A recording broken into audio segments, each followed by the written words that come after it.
that was raining destruction on the lands as he flew over them, and that was going to be a really big challenge, trying to maintain that level of detail for a Deathwing to convey his scale. How do you make a 1,200-foot curtain of fire? Well, initially we tried some sprite techniques as Deathwing flies over. He's flying about a mile in this shot, and sprites are just simply 2D cards with little cloud pictures on them. You can sort of see that here as he flies over. It wasn't really working. It wasn't giving us the detail that we needed, that we come to expect from Blizzard cinematics. And I liked it. I thought it was at least initial in another part, but again, the director rejected my Deathwing spreads sunshine and rainbows concept. The life of effects concepts. So this wasn't working. It was a really big problem. So what were we going to do? We decided to actually try a fluid sim. Fluid sims, this is an example of a fluid sim here. Fluid sims you see everywhere in film and cinematic production. They're not just meant for fluids, they're meant for fire, smoke, explosions, you name it. We even push our particles like embers through fluid sims so that they have more realistic motion. This was an example that we did there, and once we applied it to Deathwing,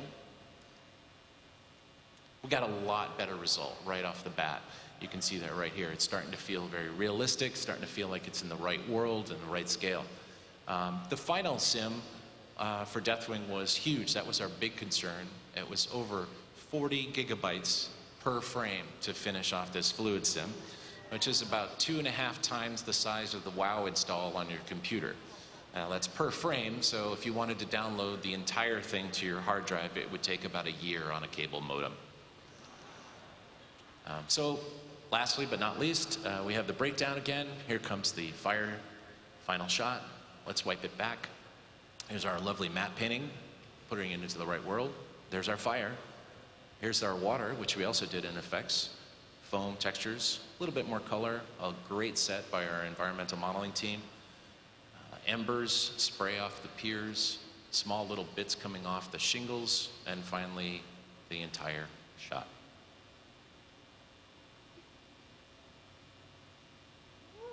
So that's it.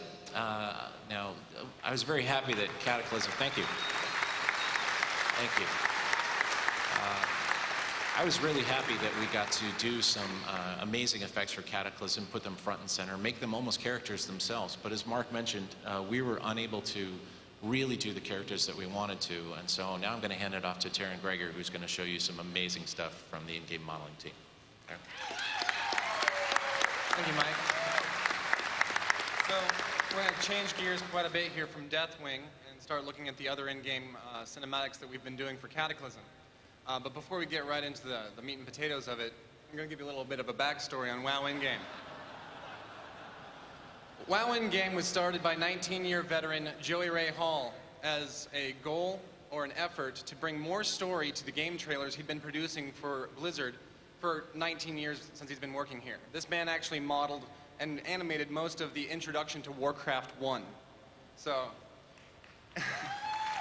let's hear it for Joey Ray.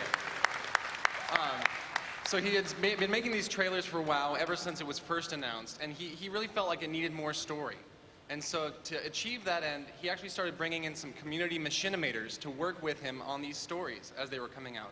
He started with the Naxxramas trailer and with the Black Temple trailer, and with each one of these, even though we were up against some pretty strict limitations, the ambition just kept getting larger and larger, all the way up till Fall of the Lich King, and then finally, you know, Bolvar taking the throne. We arrive now at Cataclysm. So, as Mark had mentioned, unfortunately the Goblins and the Worgans did not make it into the pre-render cinematic. And for all that was worth, we were very, very, very happy when the game team came to us and said, we have 2 movies for you to make. One for the Goblins and one for the Worgans to bridge between the level 1 through 5 experience and the level 6 through 10 experience. And some of you who have been playing the beta, you may have already seen the Goblin cutscene. Who's seen the Goblin cutscene? Anyone? All right. So who here would like to see the Worgen cutscene for the first time? All right, it's my pleasure to present to you the world premiere of the Worgen cutscene in Cataclysm.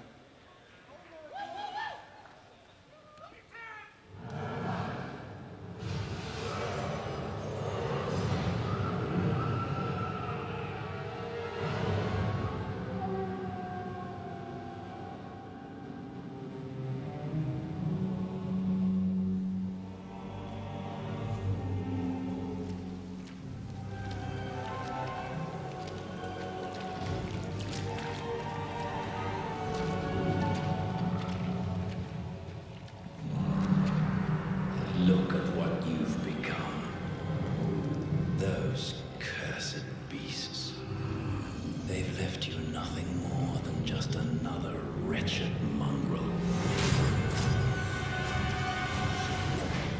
Do you even remember what you did to your friends? Your kind, haunting the wilds unchecked, until we found you. They've kept you alive because they still believe you can be saved. To which I must ask, is there even a shred of humanity left within you?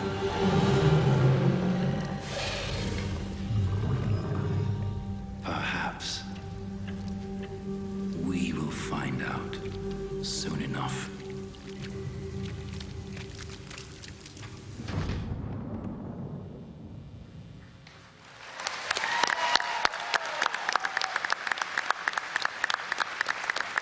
Thank you. So, the World of Warcraft team had set us up with two incredibly wonderful opportunities to plug into their gameplay experience. So their story was all set and well and good to go. What we really felt a responsibility to do was make sure that each of these movies reflected kind of the whole kit of both the Goblin and the Worgen, which, let's face it, are very, very different kits. So when we looked at the Goblin cutscene, what we really wanted to make sure is that we hit their biggest buttons. So we used as many explosions as we could. We had bickering and indecision, more explosions, panic, mayhem, and more explosions. I think great-grandpa Sapper would be proud. For the Worgen cutscene, taking a huge different direction, we wanted to really capture the vibe. So we had this caged monster, these dark, bold silhouettes that our storyboard team gave us that we just fell in love with. The dark, dreary landscapes of Gilneas, wonderful backdrop. And then we went to many, many werewolf movie essentials. So, when making an in-game cutscene, we're usually working with limited time, and we have to make sure we take as much of advantage of what already exists in World of Warcraft as we can. One example was the character Lord Godfrey, which, if you played the beta, you kind of know what Lord Godfrey's all about. But he was the guy poking the bear in the Worgen cutscene there. And we really wanted this guy to stand out, you know, and have a nice cinematic vibe to him. So when he's walking through these rainy scenes, we wanted him to have a heavier cloak, so we actually went right in and lifted Arthas's cloak right off of his back. He doesn't need it anymore anyway. For that silhouette that the storyboard artist gave us, we wanted those glasses, so Ozzy wasn't using those. And for the face, we took Tyrion's face and kind of worked up from there to make it some headway. Repurposing is all well and good until we find ourselves writing a moment into our story that go, wait, there isn't a Worgen cage in the game yet, is there? Yeah, we have to make one of those. So instead of modeling this cage up from scratch, it was an idea of one of my technical artists, Brandon, to go into the environment in the internal build at the time, and he actually went around this kind of cage pen area and started prying boards off of the surrounding fences, pulling nails out of the fences, pulling the ivory, and he hewed this thing together exactly as you would imagine a WoW character in that environment would have built this cage. And the result was something that definitely married to this environment like nothing else we'd ever seen. On the subject of in-game effects, we just saw a wonderful presentation by Mike and the rest guys here with all these crazy effects in the Cataclysm cinematic. And what we tried to do was, we kind of started off with some photorealistic effects, you know, kind of pushing the limits, but every time we took a look at the effects, we were like, does this really feel like WoW? Does this fit in the game? And so we took a second pass on all the effects, and we went back and we made sure that every fire, every smoke, every particle, water splash, water droplet, is somehow an asset that's been pulled from somewhere else in the World of Warcraft. And the end result always makes these things look exactly like they live and breathe and belong in the game. One place we've been able to push the limits since joining with cinematics is in the realm of animation.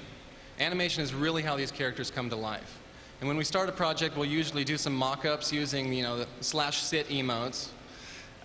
We'll shoot some live-action reference, and the animators will start taking passes with these characters and iterate and try to capture exactly the lively spirit. And you can see how much of a difference it makes here in the final version of the shot when we started with, you know, /sit.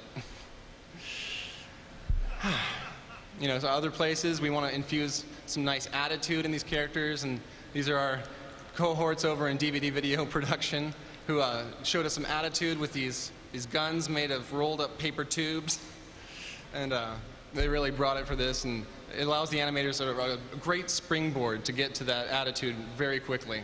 But then there's actually some times where the animators in this live action just gets a little out of hand.